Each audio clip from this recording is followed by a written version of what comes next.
Alright, we're on to one of our last objectives for this unit. Puedo preguntar y decir dónde está una fiesta.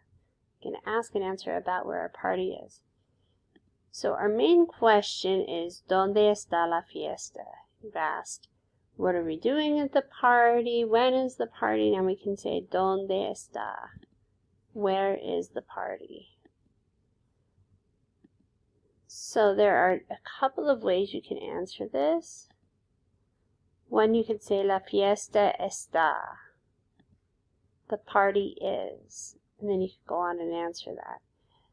The other sentence frame you can use is, voy a something para la fiesta. So that means I'm going to, and you would list the place here for the party.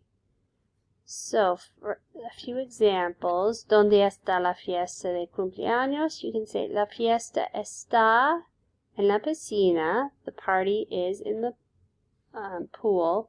Or, voy a la piscina para la fiesta. I'm going to the pool for the party.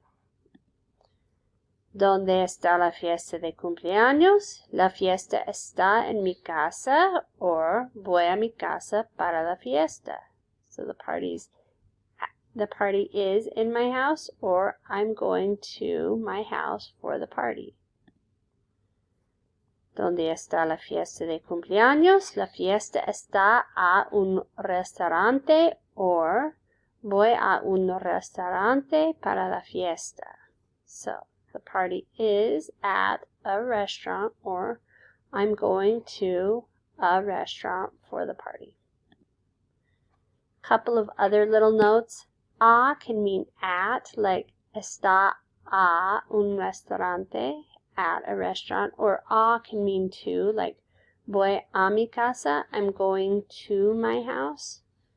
And then en we would use like está en mi casa, in my house. Para, we've used this earlier in this unit, but a reminder, it can mean for. Voy a el parque para, for mi fiesta de cumpleaños.